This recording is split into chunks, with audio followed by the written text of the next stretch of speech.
दोस्तों इस वीडियो में हम आपको बताएंगे ओवैसी ने दिल्ली में एक ऐसा चाल चला है जिसके चाल से दिल्ली के अरविंद केजरीवाल यानी आम आदमी पार्टी की हालत काफ़ी ख़राब हो चुकी है।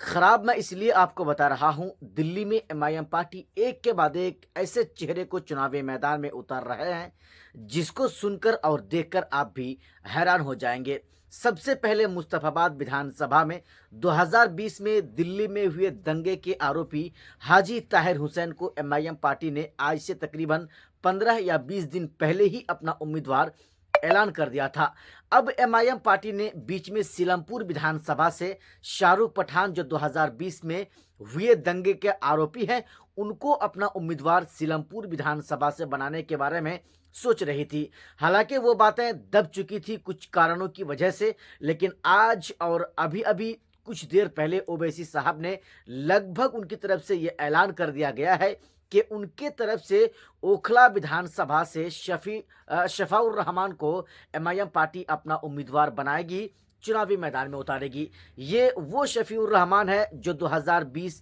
दिल्ली के दंगे में इनका भी नाम है, ये भी आरोपी हैं और ये लगातार सिर्फ यही नहीं बल्कि शाहरुख पठान, हाजी ताहिर हुसैन और शफाउर रहमान ये सभी के सभी पिछले कई सालों से दिल्ली के जेल में बंद है। हालांकि असदुद्दीन ओवैसी साहब के इस फैसले से कुछ लोग नाराज तो जरूर हैं, लेकिन वो लोग नाराज हैं जो अलग पार्टी से उनका ताल्लुक है। खास करके कांग्रेस पार्टी के नेता नाराज हैं। आम आदमी पार्टी के नेता नाराज इसलिए हैं, वो ये कह रहे हैं कि ऑल इंडिया मजलिस इत्तेहादुल मुस्लिमीन पार्टी खास करके दंगाइयों को अपनी अहमियत ज्यादा वो देते हैं अपनी पार्टी में। हालांकि ओवैसी का ये कहना है कि इन पर आरोप तो जरूर लगा है लेकिन आरोप सिद्ध नहीं हुआ है, साबित नहीं हुआ है, इसीलिए आजादी है, हम इनको अपना उम्मीदवार बना सकते हैं। जी हाँ,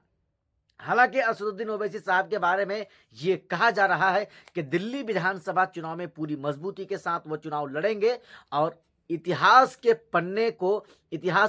को पलटकर अरविंद केजरीवाल को वो दिखाने की कोशिश कर रहे हैं। जिस तरह से ओवैसी साहब की तरफ से या शोएब जमई जो प्रदेश अध्यक्ष हैं दिल्ली के एमआईएम के, उनकी तरफ से जो कोशिशें की जा रही है कि उनको अपने साथ गठबंधन में ले ले आम आदमी पार्टी। हालांकि आम आदमी पार्टी की तरफ से इस तरह की कोई बातें, कोई खबरें निकल कर नहीं आ रही है कि वो एमआईएम पार्टी को अपने साथ गठबंधन में ले लेगी। लेकिन जिस चीज को मैं आपको बताने की कोशिश कर रहा हूं, अगर दिल्ली का मुसलमान समझ जाए, अगर दिल्ली का मुसलमान इस चीज को समझ ले,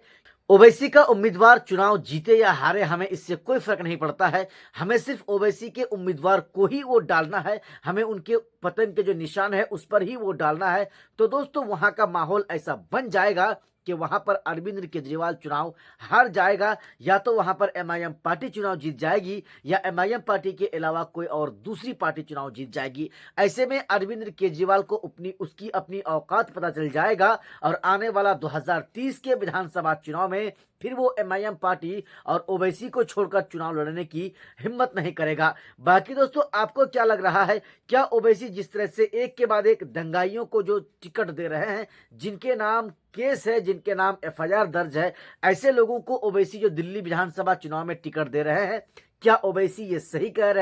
रहे हैं या ओवैसी ये गलत कर रहे हैं, या फिर अगर वो ऐसा कर देते हैं तो फिर क्या दिल्ली के मुसलमान ओवैसी को चाहेगा, दिल्ली का मुसलमान ओवैसी के उम्मीदवार को वोट करेगा? दोस्तों आपको हमारे इस वीडियो के नीचे कमेंट बॉक्स में अपनी राय हमें जरूर बताना है।